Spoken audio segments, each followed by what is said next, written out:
कहते हैं देवों के देव महादेव यानी कि भगवान शिव की भक्ति करने वाले प्रत्येक व्यक्ति को संसार की सभी वस्तुएं प्राप्त हो सकती हैं। शिव जी अपने भक्तों की समस्त मनोकामनाएं पूरी कर देते हैं। हमारे शास्त्रों में बहुत से पुराण लिखे गए हैं, जिनमें से एक बहुत ही प्रमुख पुराण है शिव पुराण। शिव पुराण के अनुसार नियमित रूप से शिवलिंग का पूजन करने वाले व्यक्ति के जीवन में दुखों का सामना करने की शक्ति प्राप्त होती है। इस संसार में रहने वाले प्रत्येक मनुष्य की बस यही कामना होती है कि उसे जीते जी हर प्रकार के सुख प्राप्त हो और मरने के पश्चात मोक्ष की प्राप्ति हो, पर सभी के साथ ऐसा नहीं हो पाता है। जीते जी तो दुख मिलते ही हैं और मरने के उपरांत भी मोक्ष प्राप्ति नहीं हो पाती। इसलिए शिव पुराण में भोग और मोक्ष दोनों की प्राप्ति के मार्ग बताए गए हैं, जिनका पालन करके कोई भी मनुष्य भोग और मोक्ष दोनों फलों की प्राप्ति कर सकता है। शिव महापुराण में ऐसे 10 मार्ग बताए गए हैं, जिन पर चलकर मनुष्य अपने जीवन को सुखमय और सरल बना सकता है। शिव पुराण में लिखित कथनों के अनुसार धन संग्रह करना। धन हमेशा सही रास्ते पर चलकर कमाना चाहिए और उसका संग्रह करना चाहिए। अपने धन को 3 भागों में बांटना चाहिए, जिसमें पहला भाग धन वृद्धि में यानी कि धन को जोड़ने में, धन का दूसरा भाग धार्मिक और परोपकारिक कार्यों में लगाना और धन का तीसरा भाग अपने जीवन यापन में खर्च करना। क्रोध का त्याग। क्रोध व्यक्ति का सबसे बड़ा दुश्मन है। अपने क्रोध और आवेश में अक्सर हम वो बातें बोल जाते हैं जिसका बाद में हमें पछतावा ही होता है। इसलिए क्रोध कभी नहीं करना चाहिए और न ही क्रोध उत्पन्न करने वाले वचन बोलने चाहिए। क्रोध से विवेक नष्ट हो जाता है और विवेक के नष्ट होने से जीवन में कई संकट खड़े हो जाते हैं। भोजन का उपवास।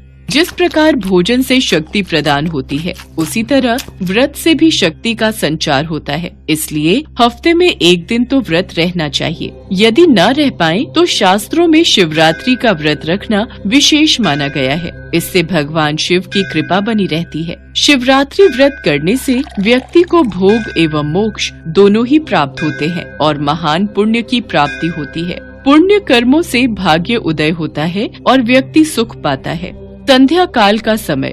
सूर्यास्त का समय यानी शाम का समय भगवान शिव का समय होता है। इस समय शिव अपने तीसरे नेत्र से तीनों लोक देख रहे होते हैं और वे अपने नंदी गणों के साथ भ्रमण कर रहे होते हैं। इसलिए इस समय व्यक्ति को सत्कर्म करने चाहिए। पूजा पाठ, सत्संग या दान पुण्य करना चाहिए। संध्या काल में यदि कोई व्यक्ति कटु वचन कहता है, कलह क्रोध करता है, तो वो व्यक्ति पाप का भागी बनता है। सत्य बोलना। सत्य हमेशा विजयी होता है। सत्य बोलने वाले का चित्त शांत रहता है, जबकि असत्य बोलने वाले का चित्त विचलित रहता है। असत्य बोलना या असत्य का साथ देना सबसे बड़ा अधर्म है। इसलिए सदैव सत्य बोलिए, क्योंकि सत्य बोलना मनुष्य के लिए सबसे बड़ा धर्म है। निष्काम कर्म। प्रत्येक व्यक्ति को अपने कर्म करने पर ध्यान देना चाहिए, न कि होने वाले परिणाम पर। यदि हम कार्य करने से पहले ही परिणाम के बारे में चिंता करने लगेंगे तो कार्य कभी भली प्रकार से संपन्न नहीं हो पाएगा। निष्काम भावना से किया गया अच्छा कर्म ही हमें सफलता के मार्ग पर ले जाता है। हमें अनावश्यक वस्तुओं का त्याग करना चाहिए, क्योंकि हमारी अनावश्यक इच्छाएं ही हमारे दुखों का सबसे बड़ा कारण है। मनुष्य की अनैतिक इच्छाएं क्रोध, काम, ईर्ष्या और अहंकार को जन्म देती हैं। अनैतिक इच्छा हमारे मन को विचलित करती है। जो व्यक्ति अनावश्यक इच्छाओं के जाल में फंस जाता है, वो अपना जीवन नष्ट कर लेता है। अतः अनावश्यक इच्छाओं को त्याग देने से ही महासुख की प्राप्ति होती है। मोह का त्याग। मोक्ष की प्राप्ति के लिए सांसारिक मोह माया का त्याग जरूरी है। इस दुनिया में प्रत्येक मनुष्य को किसी न किसी वस्तु, व्यक्ति या परिस्थिति से आसक्ति या मोह हो जाता है और यही मोह भय और पीड़ा को जन्म देता है। मोह मनुष्य में विवेक को जागृत नहीं होने देता, इसलिए मोह माया का त्याग जरूरी है। सकारात्मक कल्पना। शिव जी कहते हैं कि कल्पना ज्ञान से भी अधिक महत्व रखती है। जो व्यक्ति जैसा विचार और कल्पना करता है, वो वैसा ही हो जाता है। ध्यान करें, सकारात्मक सोच रखें और जब भी करें अच्छी कल्पना ही करें। पशु नहीं आदमी बनो। मनुष्य का जन्म लिया है तो मनुष्य बनो, न कि पशुओं जैसा व्यवहार करो। मनुष्य में जब तक राग, द्वेष, ईर्ष्या, वैमनस्य, अपमान तथा हिंसा जैसी वृत्तियां रहती हैं, तब तक वह इंसान नहीं बल्कि एक पशु के समान है। जो पशु है वो अपने पशु कर्म करता है, लेकिन मनुष्य को तो मानव कर्म और व्यवहार करना जरूरी है। यदि व्यक्ति शिव पुराण में लिखी इन बातों पर अमल करने लगे तो भगवान शिव का आशीर्वाद सदैव उस व्यक्ति के ऊपर बना रहता है और उस व्यक्ति का जीवन सफल हो जाता है और अंत में मनुष्य को मोक्ष की प्राप्ति होती है।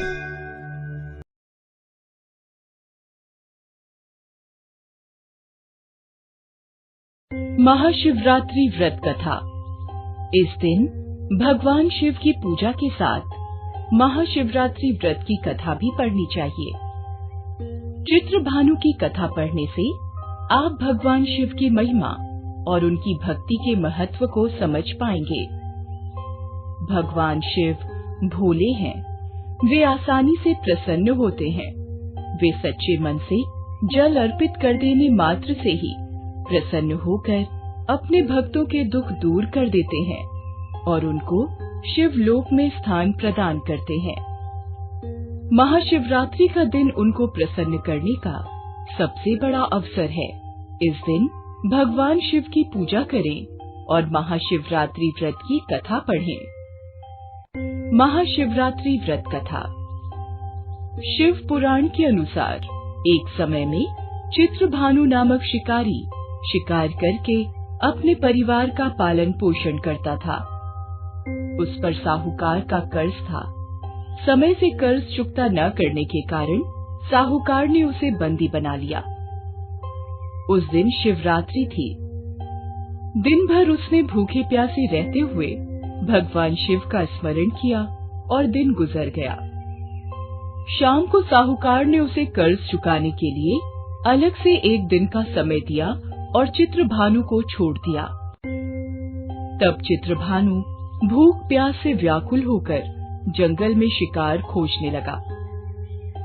देखते देखते शाम और फिर रात हो गई। तब वह एक तालाब के पास बेल के पेड़ पर चढ़ गया और रात बीतने की प्रतीक्षा करने लगा। उस बेल के पेड़ के नीचे शिवलिंग था। चित्रभानु अनजाने में बेलपत्र तोड़कर नीचे गिरा रहा था, जो शिवलिंग पर गिर रहे थे। इस प्रकार संयोगवश वह दिन भर भूखा प्यासा रहा, जिससे उसका व्रत हो गया और शिवलिंग पर बेलपत्र गिरने से उसकी शिव आराधना भी हो गई। रात बीतने पर एक गर्भिणी हिरनी तालाब किनारे पानी पीने आई। तब वह धनुष बाण से उसका शिकार करने के लिए तैयार हो गया। उस हिरनी ने चित्रभानु को देख लिया। उसने शिकारी से कहा कि वह गर्भवती है, जल्द ही प्रसव करेगी, कि तुम एक साथ 2 जीव हत्या करोगे, जो ठीक नहीं है। हिरनी ने शिकारी को वचन दिया कि वह बच्चे को जन्म देकर आएगी, तब शिकार कर लेना। इस पर शिकारी ने उसे जाने दिया। इस दौरान प्रत्यंचा चढ़ाने तथा ढीली करते समय कुछ बेलपत्र शिवलिंग पर गिरे। इससे प्रथम प्रहर की शिव पूजा हो गई। कुछ समय बाद एक और हिरनी वहां से जा रही थी। तब शिकारी खुश होकर उसके शिकार के लिए तैयार हो गया। तब हिरनी ने उससे निवेदन किया कि हे शिकारी, मैं थोड़ी देर पहले ऋतु से निवृत्त हुई हूँ, कामातुर विरहिणी हूँ, अपने प्रिय की खोज में भटक रही हूँ। मैं अपने पति से मिलकर शीघ्र ही तुम्हारे पास आ जाऊंगी। तब शिकारी ने उसे जाने दिया। चित्रभानु शिकार न कर पाने से चिंतित था। रात्रि का आखिरी पहर बीत रहा था। इस बार भी कुछ बेलपत्र टूटकर शिवलिंग पर गिरे, जिससे दूसरे प्रहर की भी पूजा हो गई। तभी एक दूसरी हिरनी बच्चों के साथ वहां से जा रही थी। तब चित्रभानु ने उसका शिकार करने का निर्णय लिया। तब हिरनी ने उससे कहा, हे शिकारी, मैं इन बच्चों को इनके पिता के हवाले करके लौट आऊंगी।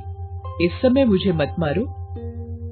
इस पर शिकारी ने कहा कि वह मूर्ख नहीं है, इससे पहले अपने 2 शिकार छोड़ चुका है। उसका परिवार भूख प्यास से तड़प रहा होगा। तब हिरनी ने कहा, मेरा विश्वास करो, मैं इन्हें इनके पिता के पास छोड़कर तुरंत लौटने की प्रतिज्ञा करती हूँ। ऐसे करते हुए सुबह हो गई और अनजाने में ही शिकारी की शिवरात्रि की पूजा हो गई। उपवास और रात्रि जागरण भी हो गया। इसी बीच एक हिरण वहां से जा रहा था। तब शिकारी ने इसका शिकार करने का निश्चय कर लिया। चित्रभानु को प्रत्यंचा चढ़ाए देखकर उस हिरण ने निवेदन किया कि यदि तुमने मेरे से पहले 3 हिरनी और उनके बच्चों का शिकार कर लिया हो तो उसे भी मार दो, ताकि उनके वियोग में दुखी न होना पड़े। अगर उनको जीवन दान दिया है तो कुछ समय के लिए उसे भी जीवन दान दे दो। उनसे मिलकर वह दोबारा यहाँ आ जाएगा। हिरण की बातें सुनकर शिकारी के मन में रात का पूरा घटनाक्रम सामने आ गया। उसने सारा घटनाक्रम हिरण को बताया। तब हिरण ने कहा कि वे तीनों हिरनी उसकी पत्नियां हैं। जिस प्रकार वे तीनों प्रतिज्ञाबद्ध होकर गई हैं, उसकी मृत्यु से वे अपने धर्म का पालन नहीं कर पाएंगी। जिस प्रकार तुमने उन पर विश्वास करके उन्हें जाने दिया, वैसे ही उसे भी जाने दो। वह अपने परिवार के साथ जल्द ही यहाँ उपस्थित हो जाएगा। चित्रभानु ने उसे भी जाने दिया। शिवरात्रि व्रत और पूजा होने से उसका मन निर्मल हो गया। उसके अंदर भक्ति की भावना जागृत हो गई। कुछ समय बाद वह हिरण अपने दिए वचन के कारण अपने परिवार के साथ शिकारी के सामने उपस्थित हो गया। उन जीवों की सत्यता, सात्विकता एवं प्रेम भावना को देखकर चित्रभानु को आत्मग्लानि हुई। उसने हिरण परिवार को जीवन दान दे दिया। अनजाने में ही सही, शिवरात्रि का व्रत करने से चित्रभानु को मोक्ष मिला। मृत्यु के बाद शिवगण उस शिकारी को शिवलोक ले गए।